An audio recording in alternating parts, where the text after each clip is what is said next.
Okay, well, welcome back from the excellent lunch that I hope we've all just enjoyed. I'd like to welcome you to Plenary Session 2, Challenges to Cities.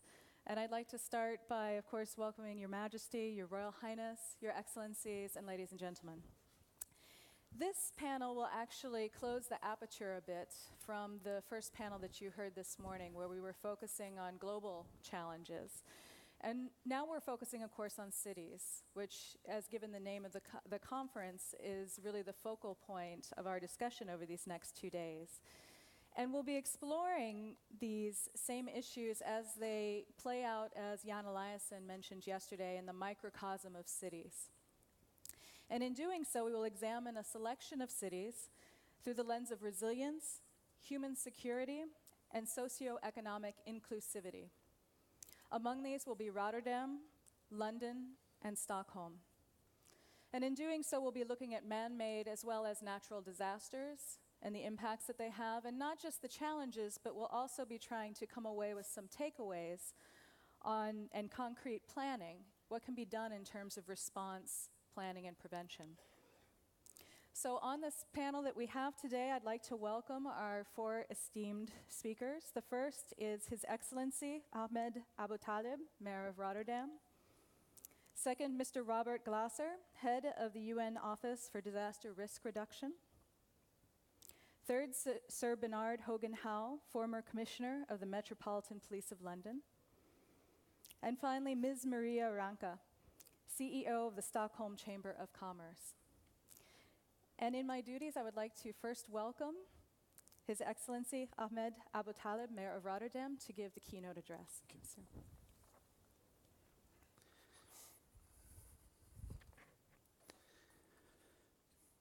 Majesty, Your Royal Highness, ladies and gentlemen, I had the opportunity to visit Stockholm last summer for a short holiday with my family. And I discovered how beautiful this city is and how peaceful it is, even when I visited the place where the terrorist attack happened. We spent a little week of walking in Stockholm, walking. I was planning to rent a bicycle, but it turned to be walking. A fascinating way to discover a city, to discover the food, the residential areas, if you move out of the tourist attractions. And it was a kind of preparation for this meeting. And Majesty, your presence here is, to me, really of great value. Because when head of states is present during such a very sensitive meeting, it shows that it is important and you give it a position. It remembers me on a day that His Majesty, the King of the Netherlands, gave me a call and said I would like to be present during one of your events when you meet citizens talking about difficult issues. He spent half a day listening and talking to citizens and to see how the temperature of the water is. So thank you for your presence. A couple of years ago, I was invited by the White House to attend a meeting organized by the former President Obama about a kind of a search whether lack of social inclusion in Europe is the main reason for people to be radicalized and traveling to the ISIL area in Syria and in Iraq. And the question was, a lot of teachers, professors, researchers tend to say that exclusion, racism, and discrimination in Europe is the main reason for these people to move to that area. Well, let me give you one example. A young man in Amsterdam, married, a child of 8 months old, a leased car, and working with an ICT company. On a Friday, he didn't arrive home. His wife was missing him. Not on Saturday, not on Sunday, not on Monday. And Tuesday, he called his wife from Iraq. He was becoming a foreign fighter. And a couple of weeks or months later, he decided to commit suicide, killing recruiters, young police officers in Iraq. He wrote a letter to his daughter, 8 months. Not to say, sorry, daughter, that I'm not there to take care of you. Not to say, sorry, daughter, I will not be there when you grow up and you become an adult, when you marry, etc. The letter had one reason: to justify what he did and to say that he was going to die for the right purpose. Well, help me, ladies and gentlemen. Is this racism? Is this exclusion? Is this poverty? Or is this something different? This is the elephant among policymakers. Why? Because policymakers tend to think that there is a failure in making policy, because if we do the right things, we will keep these boys out of the hands of ISIL. Wrong. This is ideology. This is purely ideology. Don't compare it with the boys from Northern Africa. They want to go to join ISIL. That type of foreign fighters are workers. They go there to get $50 a day. These are workers. The same as people from that area went to join Franco in Spain because they are desperate, seeking for a living. But from Europe, we're talking about really something different. And I think it's really important to bring this in the right perspective, because that says something about what are we governments, people with responsibilities, have possibilities for intervention, or don't we have that possibility for interventions? When I was a young boy working for the social economic affairs in the Netherlands in the 90s, I had a wonderful chairman at a monument of a man in the social democracy, and he taught me those years, Ahmed, if things are complex, then there are no easy solutions. And this is a complex issue. Who is the enemy of who? Jabhat al-Nusra fighting against ISIL, fighting against the president, and fighting against the others in Lebanon? Who is the enemy of who? In the past, we had a very simple idea. The enemy of the enemy is my friend, something like that. Turned to be not the case anymore. Cities are confronted with these manners. It was an American senator who even said, all politics is local. Whatever it happens somewhere, it reflects in our city. A conflict between Israel and Palestine, and I have a demonstration of 15,000 Muslims in the streets of Rotterdam, and I have to manage that, and to keep all these groups out of each other. What about the conflict in Turkey? The coup against Erdogan. I have one of the biggest minority groups in my city are the Turkish people, but I have also the Kurds and the others, the Alevites. A reflection of that conflict was in my city. Even a minister of family affairs from Turkey, who was in Germany, traveled to my city to speak in public against the will of the Dutch government. Can you imagine?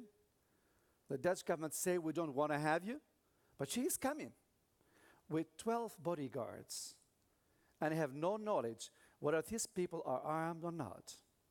And they stay in the front of the car, the lady in the car locks the car from inside, and they stand like this. 12 bodyguards. It becomes a public order issue to the mayor of Rotterdam, responsible for policing and law enforcement. An issue in Turkey becomes a public order issue in my city. I had to send the minister back to Germany and to deal with 5,000 demonstrators in my city. What does that mean for the role of cities when it comes to insecurity in the future? Let me disclose you one maybe important thing, but I'm not ashamed to say that, but let me do that. We have a national police unit to intervene in case of terrorism. And normally that was stationed somewhere in the Netherlands, a central location to deal with the whole country. Well, that was not the idea of the mayor of Amsterdam and myself. We had the idea, if something happens, we'll be in our cities. Mainly Amsterdam first, and Rotterdam and The Hague, where the government is together. So are we served enough, and we are responsible for policing with an anti-terrorism unit somewhere else in the country? We wanted to have them in the streets in our cities. It took a lot of debate to convince the national government and the National Minister of Justice that we need this unit driving as part of our police force 24 hours a day in our cities. And we have them. 24 hours a day, these units are decentralized to Amsterdam, Rotterdam, The Hague, and a couple of other cities to be aware why. These criminals are not there for something different than to kill people. We have seen it in Barcelona. If they enter a street, they want to make as much as possible casualties. And they will have a lot of fun if these casualties are Americans and British. So we are now forced to take severe measures in our streets to protect areas where a lot of tourists are coming. And we do it. We have places where a lot of measures are visible. And of course, we have also invisible issues. And I think that a close collaboration between national governments and cities is really needed. In systems where policing and law enforcement are decentralized, things are different than where in systems where policing and law enforcement is a column, like in France, for instance.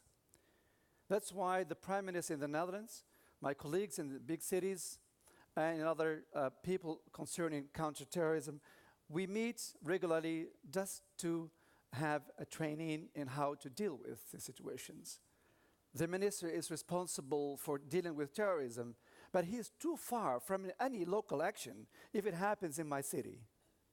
He is too far to take any decision. So who is now going to act on local level when things happen? And I tell you, ladies and gentlemen, I will not wait in Rotterdam until the minister called me.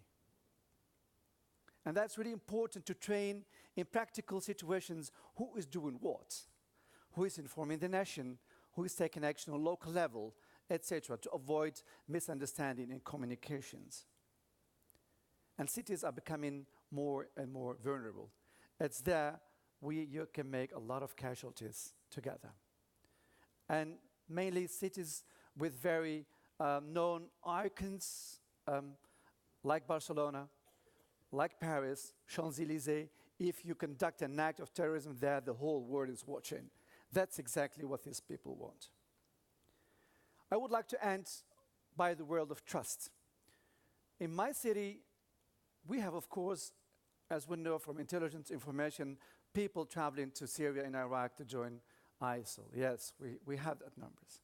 But I can tell you, it's really little numbers.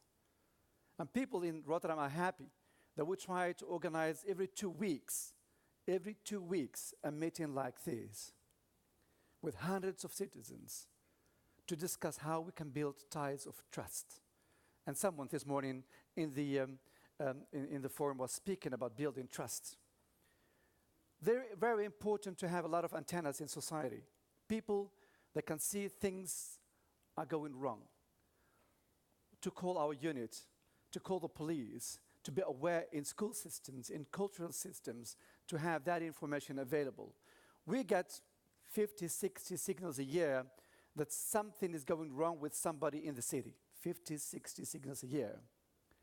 When we downsize that based on intelligent information, we may have 13, 14, and from that group, the remaining is about 3 or 4 that we take seriously. It's there where the intelligence services are asked by me and by my police system to take action. It's really important to mobilize the whole society to do the work. Trust is really important. And I think if that works in Rotterdam, it may work somewhere else. But if it happens in Paris, in Barcelona, it can happen also in Rotterdam.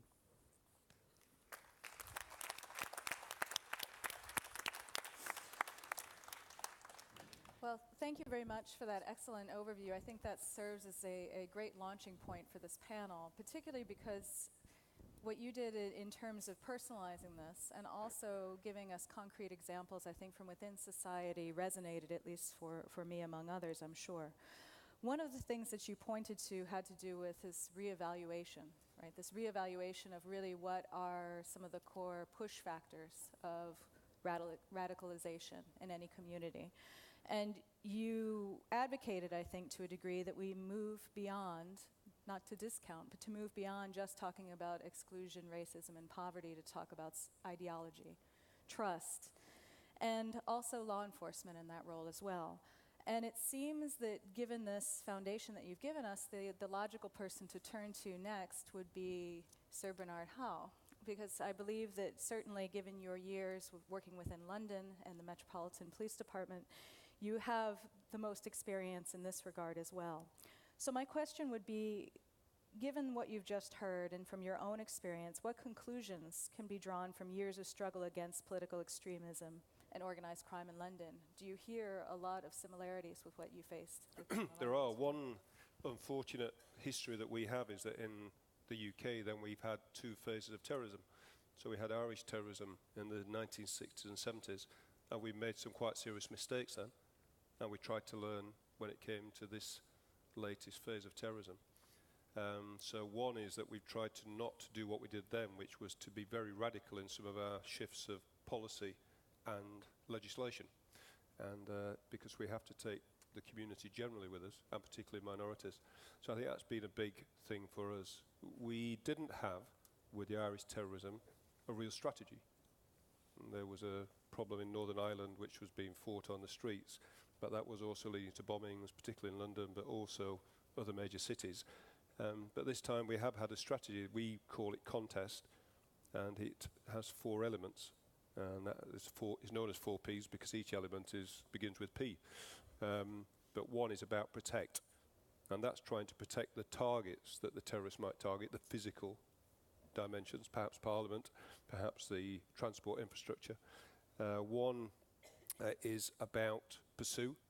So those people who might hurt us, we will try to arrest and put before the courts. And I'll return to that briefly because I think that's really vitally important in terms of getting legitimacy of what the police and society does. We also try and prepare. So the event that an attack happens, then the contingency planning that I think the mayor's alluded to with civil authorities as well as the police and military, those preparations are made because if there are mass casualties, you have to be well prepared. And you have to try and prevent radicalisation. And the police have taken the lead in that. And that has been contentious at times because it can be perceived that the police are becoming part of the state and are wanting to infiltrate, to spy. But it's been a powerful tool, particularly for young people, in spotting those people who are becoming radicalised. And we then are able to put them into something called Channel.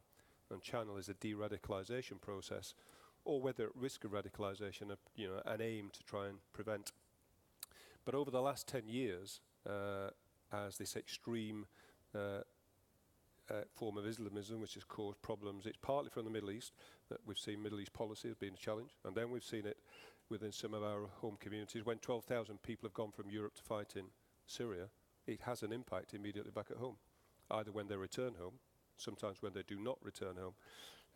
But we have to do something about that. So over the last few years, compared to what we did, I was saying, in Northern Ireland, where we had radical shifts in policy. One example I was just giving was that in the 60s, 70s and 80s, we had something called internment. And this meant that with minimal evidence, people were put into prison. They were never successfully charged. Thousands of people were put into internment. The bad thing about that was that some of them were innocent, and all their families knew that it was an unfair process.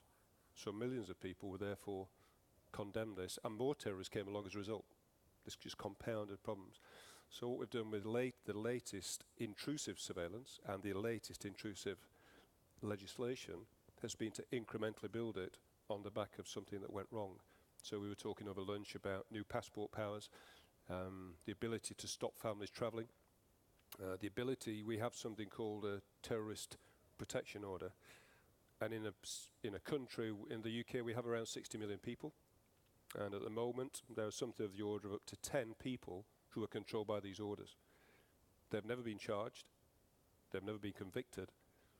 And there are two big powers that are imposed on them. And these are imposed through the courts, but not after conviction. So one is that they can be told to live somewhere else. So it may be that instead of living in Rotterdam, they have to live in Amsterdam, in our terms, instead of London, another part of the country. This is not publicised. They cannot communicate with certain people, and they are denied access to the mass forms of communication like internet and telephones. Now that's quite an intrusion, and they have not been convicted, but these are a handful of people. And the alternative is that you allow them to run, and they hurt someone, and you say, well, that's what happened. You should put them through the courts, and of course we should. But often the information we have is gained from a source that we cannot put into a court. It can be from a foreign security service. It may just be that it's not powerful enough, but the alternative is too hard to think about, that they go out and hurt lots of people. But we found that quite a powerful thing. So I think, I'll go back to where I think the mayor started and we've been talking about this morning. First of all, there is something about inclusion, and we need to keep all our communities on side, particularly where we're asking them to help. And certainly our experience is 2/3 of the information the police and security service get, which is useful against terrorists, comes from the community. And therefore about 1/3 comes from somewhere else. But that you cannot afford to lose that 2/3. And you only get that, in my view, when you have a good community policing structure. They know their local officers. And I'll only finish perhaps at this stage by just saying this, that, and I'm not going to say the UK is perfect in this because we do make mistakes and we have got it wrong, a few times. But I have talked to at least 2 countries in Europe, and I'm not sure they're represented here. But as a symptom of a problem with the police and the local communities, there are certain areas they do not patrol.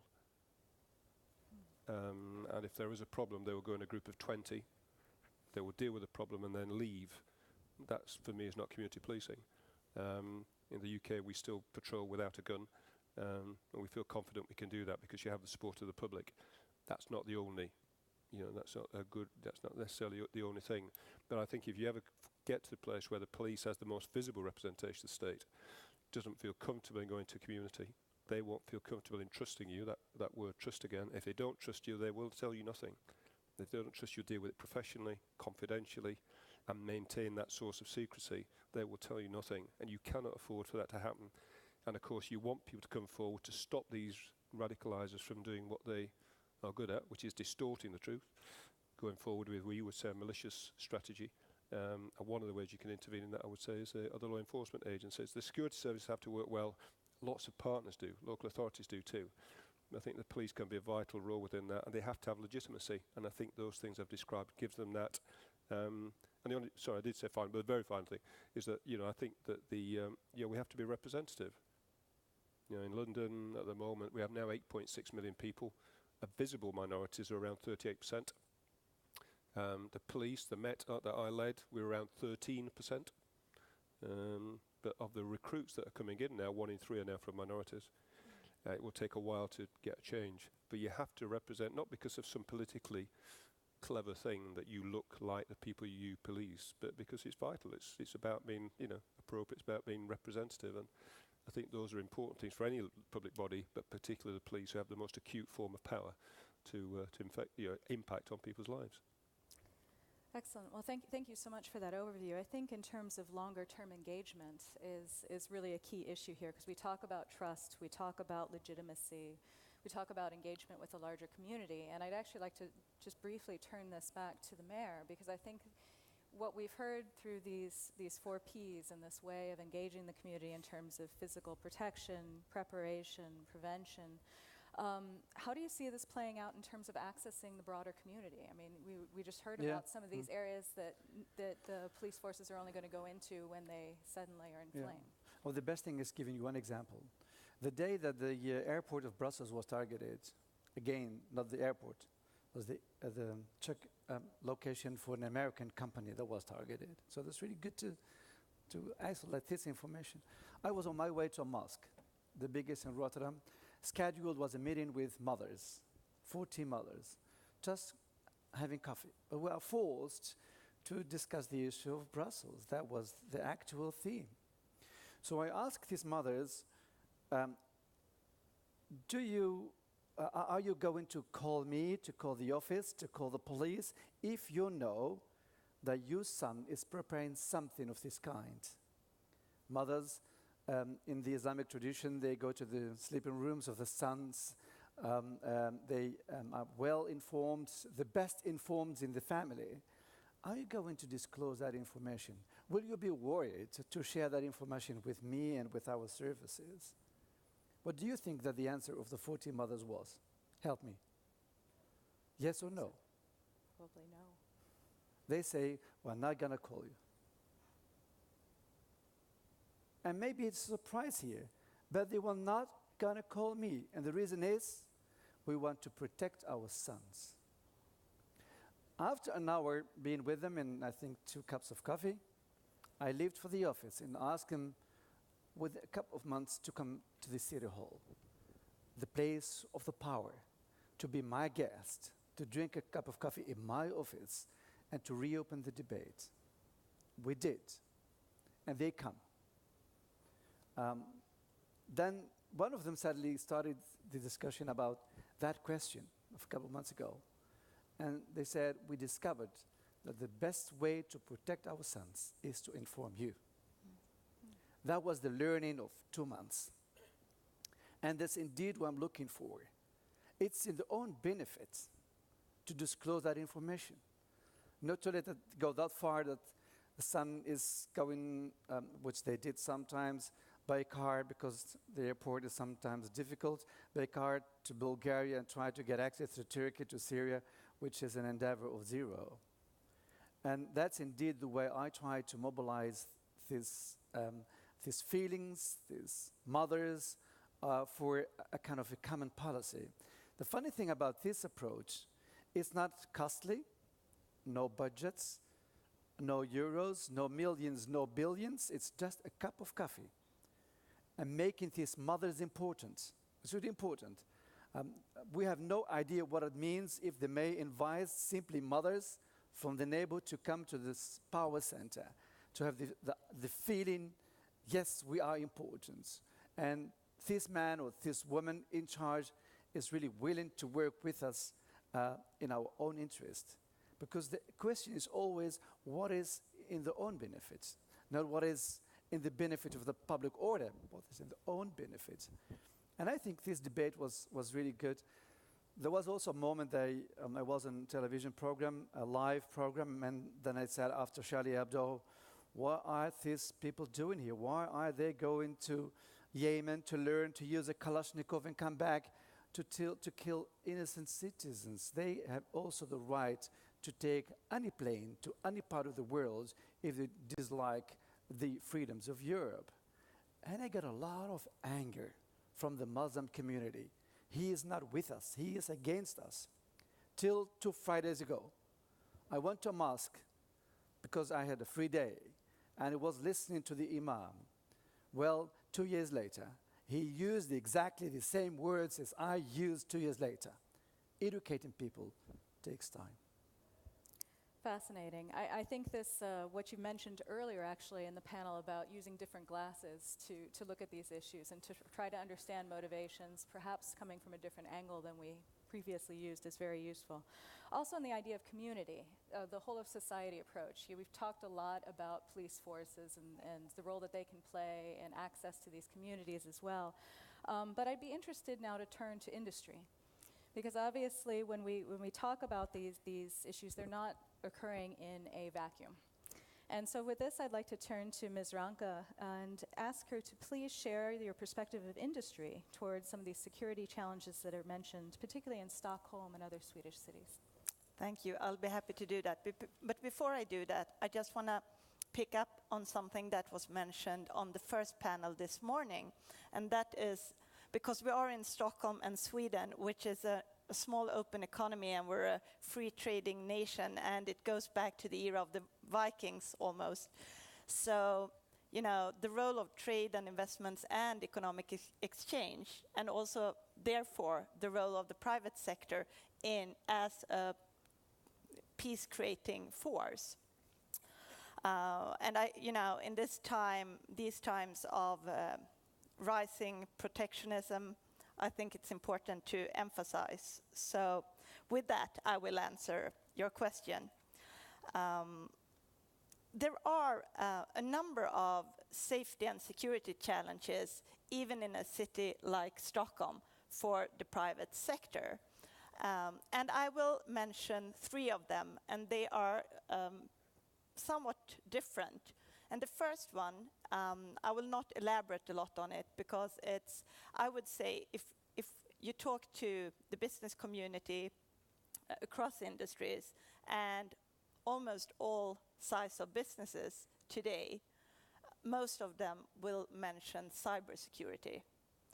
And there is definitely a lot of work that needs to be done in terms of, proper response from law enforcement agencies and policymakers, because this is a new field, it's technically complicated, and it affects businesses not only in Stockholm but across the world on a daily basis. So I want to mention that because it's a big issue, but it's also somewhat a little bit beside the theme of this conference. The second threat I would like to bring up, and that would be what most of my organization's members worry about, is social exclusion and segregation. And it is sometimes related to extremism and sometimes to other social issues. And on average, we heard the mayor of Stockholm this morning say that Stockholm is the fastest growing capital in Europe. That is true. If you look at economic growth numbers, we have almost Chinese growth figures in this city and region right now. And again, on average, if you're born in Sweden, so second and third generation immigrants as well, if you're born in Sweden and have gone through secondary education or more, then you are not unemployed here, on average. But then there are microcosmoses within Stockholm. You can go just, take the underground to some suburbs, and unemployment rates are really, really high. So social exclusion is a safety and security threat to our members. And, a lot of you are in academia or in policy making, and you're not in the private sector, and you may ask, why is the business community, why do they bother about social inclusion? But here they do. And I think there are a number of very rational reasons for the business community to care, but also to actually come up with solutions, because the labor market is part of this and job creation is part of it. It's not the only solution, but it's part of it. But one very rational reason to care or to bother or to worry is that there is a shortage of labor in almost all industries and also in the public sector. If we wouldn't have had a lot of migration to Sweden or immigration to Sweden, healthcare would hardly be no people working in healthcare in this country, just to mention one example. So there is a labor shortage, and then we have those geographies where there are a lot of young people, and a lot of them, they haven't, for different reasons, they haven't got the proper education, and they are excluded, and they are not integrated. And that eventually, that might lead to social unrest, which is a security threat in a city. The third threat and last threat that I want to mention, and I will mention it just briefly because there will be a breakout session tomorrow about this, is that we have investigated how small businesses, especially in the service sectors, in different parts of Stockholm, how they are affected by crime. And there is a part of Stockholm called Husby, for example. And almost all small entrepreneurs in this, surrounding this little square, they have closed their businesses down because of threats, violence, gun violence. And this is actually part of the city of Stockholm. It's very close to the inner city, but it's a different universe if you have only been to the inner city and downtown Stockholm. So we will dig into those questions tomorrow at the breakout session, but how businesses are prevented from growing in the areas where we need growth most. But we will also discuss how you can work with smart urban planning and also some hard policies to actually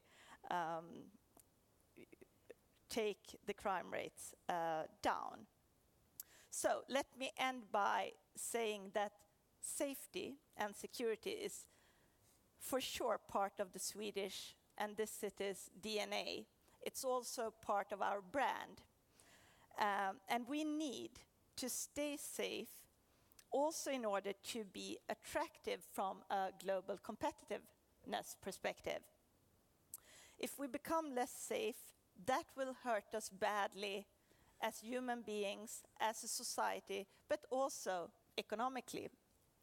And we are, as I have mentioned, facing challenges with gun violence, crime, and social exclusion. Sweden is not immune to terror and violence, even though we haven't been at war since 1814. On the other hand, we shouldn't be naive. This country has experienced the sad murders of one prime minister and one foreign minister within the span of my lifetime. Global cities like Stockholm and Rotterdam, London, and many other global cities throughout the world are the growth engines and also innovation engines of today. And you were talking about the first panel dealing with global challenges, but without global cities, there will be hardly no solutions to these challenges, because the innovations that we need to sort out the water issue, for example, will most likely come from cities like Stockholm, Rotterdam, London, and many, many, many other places. So this is a paradox, and that will be my final note. The clusters of innovation, the density of people, the density of knowledge that make global cities thrive is also a target for terrorism because of the density, but also because of the values of openness, tolerance, and the urban lifestyle. And I think that is something we have to think very, very carefully about going forward. Thank you very much. Excellent overview, and also I think of the role of the business community, which we often talk about these issues, we come at them from a policing side, but I think talking about civil society and the groups like business communities that are most engaged and are engaged in growth and turning the youth, as we talked about earlier, I think into a positive rather than automatically looking at a large youth bulge as a negative, I think is key. So with that, you mentioned something that triggered a thought as to how to best turn this to our final panelists today, because we're now turning back to some of the themes that came up earlier and having to do with disaster risk reduction, climate change, stability. But really what this triggered in my mind was this idea of the breakdown of social order. We've certainly seen it, I think, with I'm American myself, and I'm from Florida, so I have to go to the hurricanes, and we saw the break-ins, the looting, and this concept of just social order taking a day off, and what that means for these communities. So I'm wondering, from your perspective in your 1.5 years within your post, Which trends in terms of natural disasters and disaster preparedness have been the most striking and the most impactful when it comes to social stability? Thank you. Yeah, I guess it's. I wasn't here earlier in the day, so I'm sorry I missed if there was actually a discussion about disaster risk as well earlier today. But yeah, I think you mentioned Florida, and I think that is an element of the trend, the main trend that I've observed. If you turn on the news, you see 2 Category 4 hurricanes hitting the United States at the same time. The first time 2 have made landfall in history. You see drought in North America, Western North America, including in British Columbia, unprecedented area involved in drought. You see at the same time there's flooding in Houston, 40 million people affected by flooding in South Asia, some of the worst flooding in recent history. And you see this pattern now emerging on the news virtually every time we turn on the news now. And it's not surprising because these are the sorts of things you would expect, even though, of course, we can't attribute any one event to climate change. These are the sorts of things you expect to see with climate change.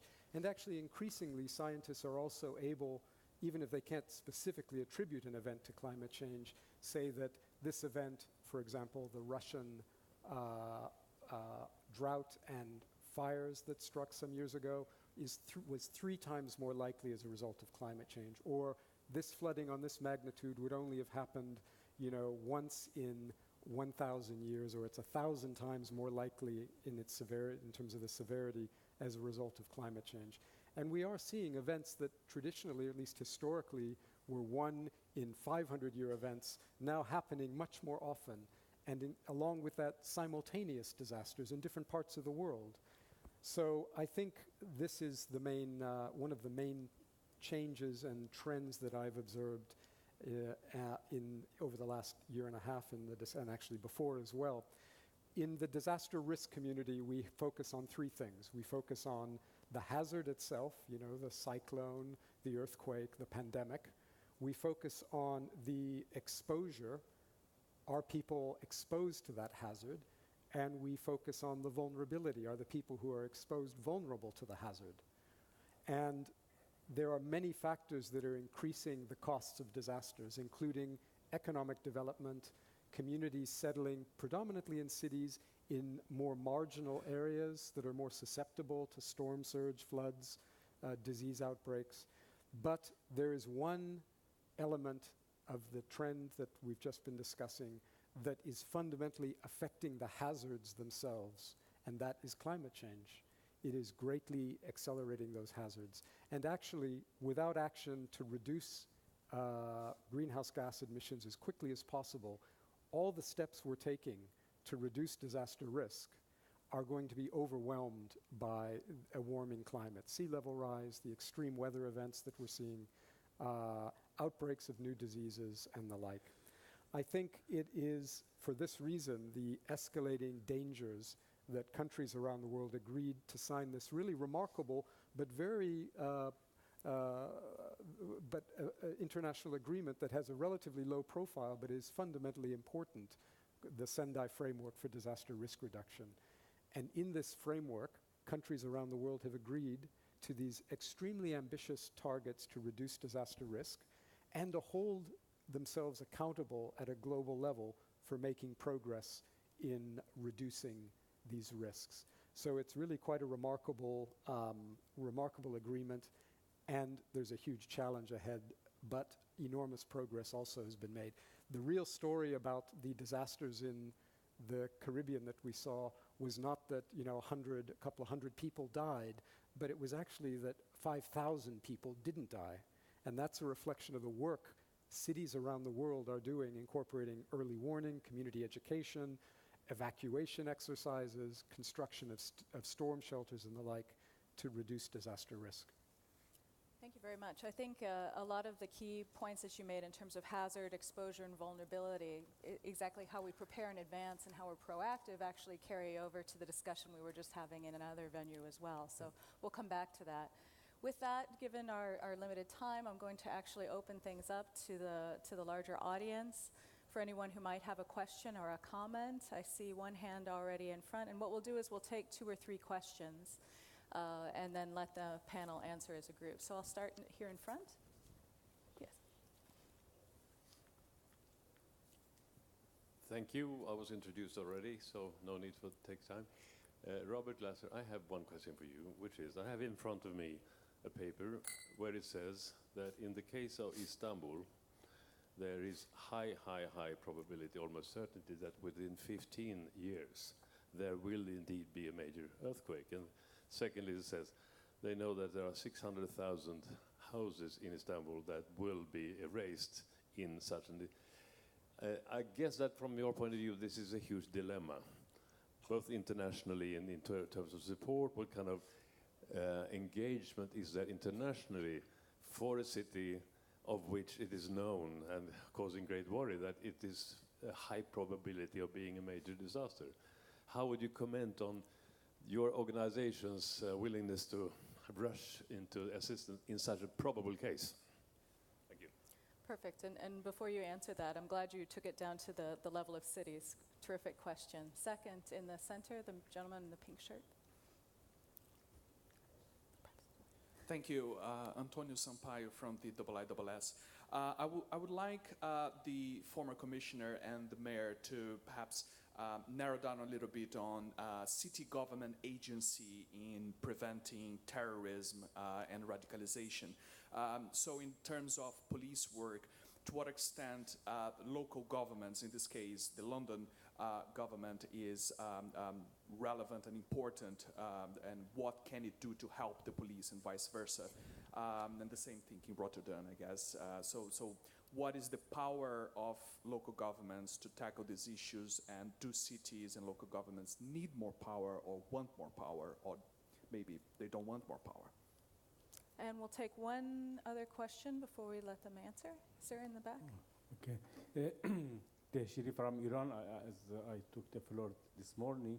I would like to ask about the identity politics in the city. How because in this era we have multi-layered identity, how we can do in a manner that these different identities do not contradict with each other? Great, perfect, thank you. So what we'll do is we'll go in the reverse order, or we'll start from Michael Salin's question. Okay, yes, thank you. That's the flip response to that is, I would hate to be the mayor of Istanbul, because what a horrific prospect. And it's a prospect that a number of mayors around the world face as well. I had a meeting in Quito with the mayor of Quito. He told me he'd just received a report from his engineers that in a major earthquake, wrong exit, in a major earthquake, that alarm would sound. No. That in a major earthquake, 60% of the buildings in Quito would collapse.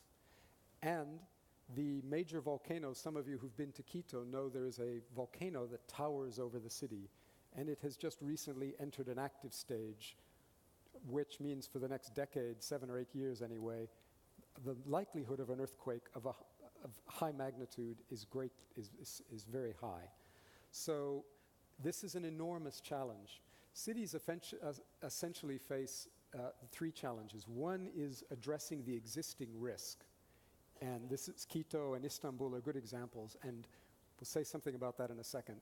The second is, in terms of specific investments they're going to make, some of them, they have to decide with their understanding of risk what they need to invest in now to reduce the risk in terms of new infrastructure, a storm wall, replanting mangroves, whatever it is. And the third is, how does a city make sure that all of its investments are informed by the risk, so that it's just an efficient investment? We're not wasting money by building a hospital in a flood zone that then gets wiped out. The most expensive hospital is the one you have to rebuild after a disaster. So all 3 of those need to be addressed. In terms of the existing risk, the challenges are enormous when they're on a scale like that. There are technologies. Mexico, for example, has an early warning system for earthquakes. It depends on the geology and the distance between the fault lines and major population centers, whether it works. There are false alarms. There are efforts to strengthen buildings, which I've seen. We saw after the Aceh earthquake in Indonesia, for example, some very simple techniques to decrease the likelihood of damage from major earthquakes. But these things, particularly those sorts of things, cost a lot of money to implement, particularly on the scale we're talking about. The final point I'd make, I know we're short of time, is that when a disaster does strike, there is sadly, it's an opportunity as well, because there's huge political will suddenly for government action to make sure that doesn't happen again. So the challenge then is to take that opportunity to be prepared and to build back better, to make sure that the new construction, the rebuilding, we're not rebuilding the exact same thing in the same way in the face of the same hazards, including considering climate risk and how that's changing the challenge, sea level rise, extreme weather events, and the like. Thank you. With the talk of early warning systems, I'd like to turn to Sir Hal, perhaps has a response. I think if the question about what can local governments do, for me, some of the big things that they can help with is, first of all, in terms of education.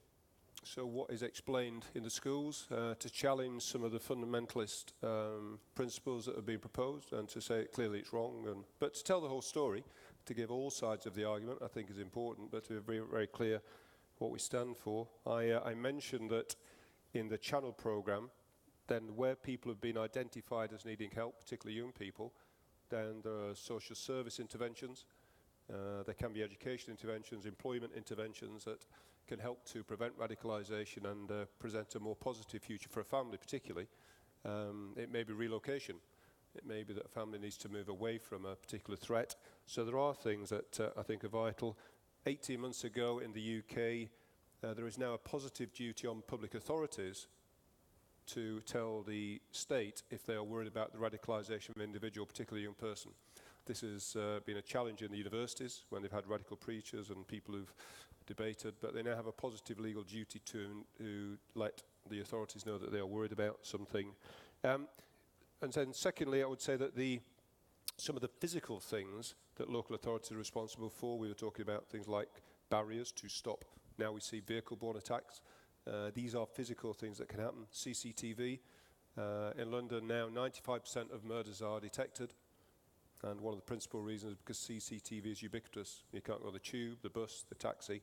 You can have a rights debate about whether you agree with this, but it's a fundamental thing that can help prevent or detect or mitigate some of the challenges. And I would just add one thing to that about CCTV. I said earlier about legitimacy. This applies to the police too. We have to be seen to be legitimate in the way we do our job. In the UK, the police behaviour has improved over the last 20 years when lawyers came into police stations, when that access was free, when the interview was and the cell area was videoed. Police behaviour in the police station is rarely challenged for integrity. And now we need to do that on the street. So now, by October, we'll have 23,000 officers with body-worn video. The reason that's vitally important is that if they're doing the right thing, it should capture good evidence. And if they're doing the wrong thing, it should capture good evidence. But at least it gives transparency. And for me, that's something that local authorities can do. It's a financial thing. It's quite an expensive thing, but it's vital. Then the only final thing, because it's to the Iranian colleague's point about, the point about identity politics. There has been a debate in the UK from some Muslims, but certainly not all, to say, is it okay in a secular state for a Muslim to be a member of the police, a member of the army, to which for me and for government policy is a clear yes. But you have to have that discussion, because there is a reason why people challenge that. It's no good just to say, of course, that's not an argument. You have to engage in that debate and explain why it's vitally important that we all get involved, not just some. So it's probably a very narrow area of identity politics, but for me a vital one. Thank you very much.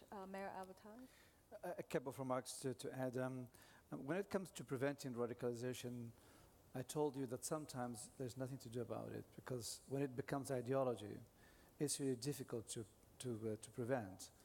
And I would never debate myself a racist. That is conviction.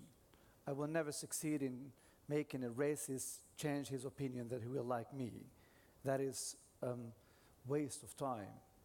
So when it comes to this part of people, the only way to deal with it is policing, is law enforcement and intelligence services. I cannot underline how important the invisible part of our work when it comes to this issue. And I work closely in my city with the police chief, who is the so-called Article 60 in the law. That means he is intermediate between me and the Secret Service. But I work also directly with the Secret Service if needed, because I don't want that the Secret Service is planning huge things in my city without my knowledge. So there is a kind of interference between public servants and the people engaged in gathering intelligence services. But the cities and the governments must always invest in the soft elements of our society to give all the citizens the feeling that they are equal. And that is in housing, that's in labor market, that is in education, and that is in healthcare. I call these 4 themes the scarce products of society. As long as there is a potential waiting list for a domain, then it becomes a scarce product. And governments must act equally, at least giving citizens the feeling that they are equal in doing things. But when it comes to the role of the policing, I think enough human resources to do the work is really important, but it's not enough.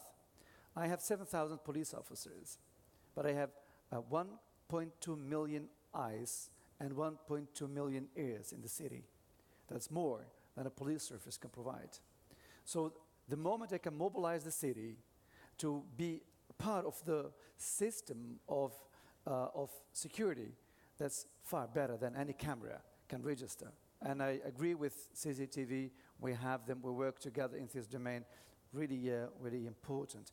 So make people more be engaged in this domain, don't make them spectators, better actors. And then the issue of identity. You may imagine that I personally am confronted with this theme.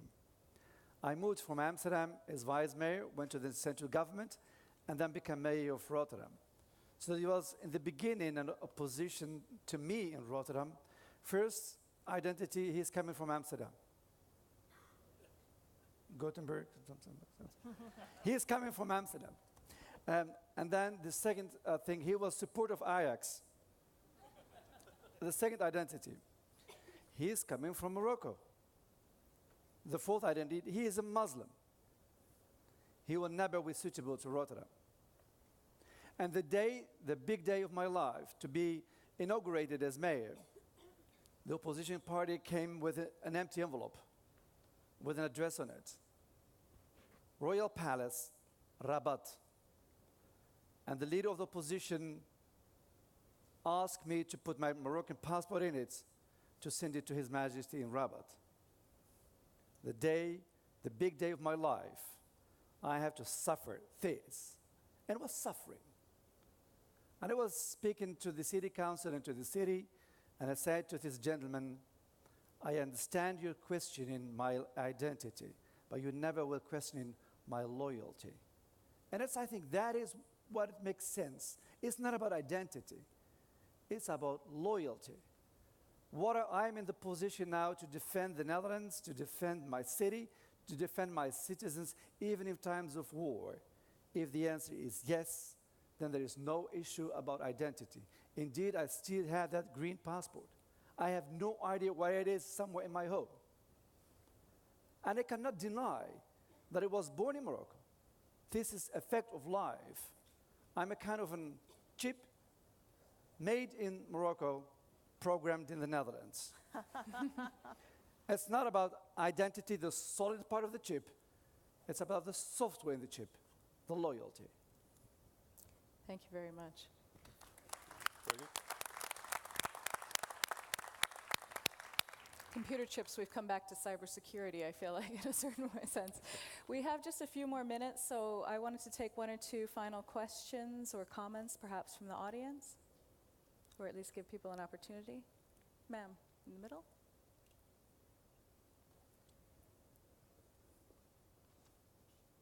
Hi, Hi, my name is Maaike Verbrugge. I also work at CIPRI. I was wondering if Mr. Abu Talab could also share some practices how Rotterdam has prepared for climate change, considering it's very vulnerable for the rising sea level, so it has invested a lot. So I was wondering if you could share some experiences.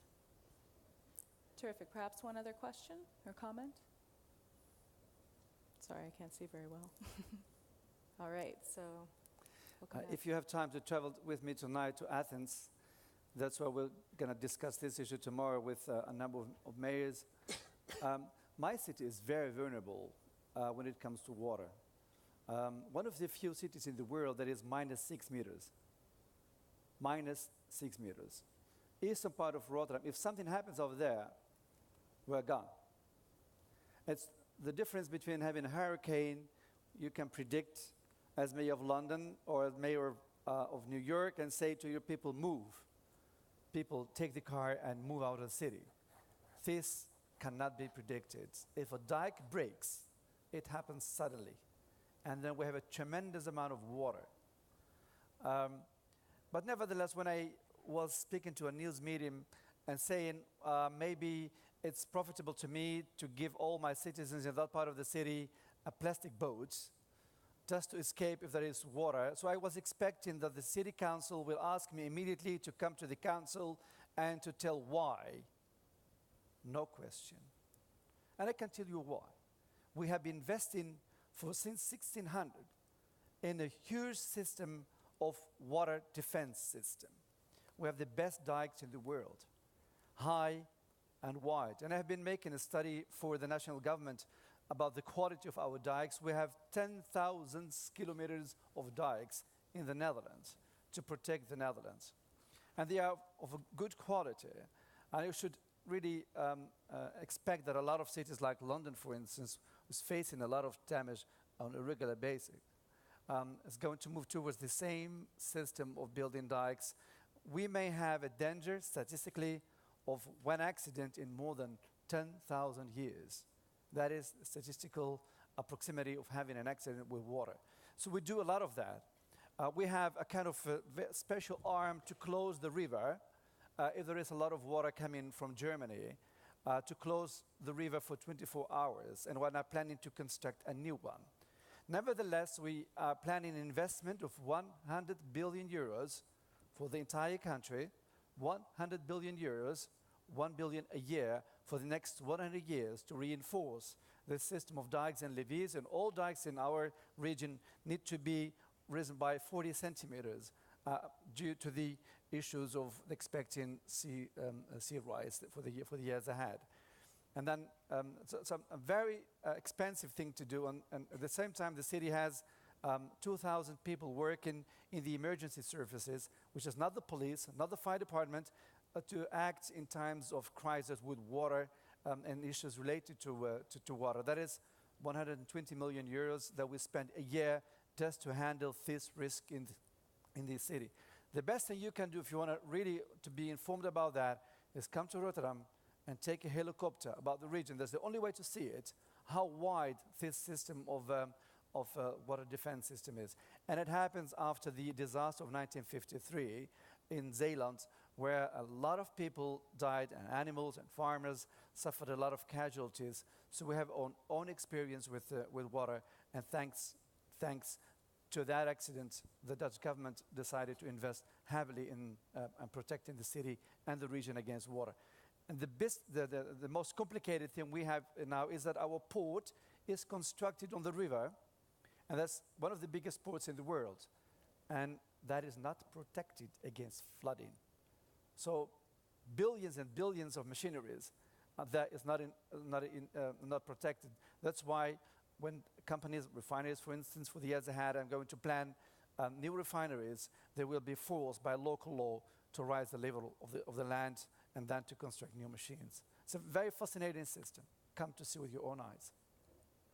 Okay, and with that, I think we've done exactly what I sought to do with this panel, which is to look beyond just the challenges that cities face, but also some concrete methods of addressing these in terms of preparation, response that are proactive, so we're not just waiting for an event to happen. Particularly in terms of long-term engagement, soft elements of society, hard elements, whether we're talking about policing, identity politics, the business community. I think we've had a terrific panel, and I'd ask you all to join me in thanking them for this discussion today, and thank you all for your excellent questions. You are welcome to see you. I've come. And with that, we have a coffee break.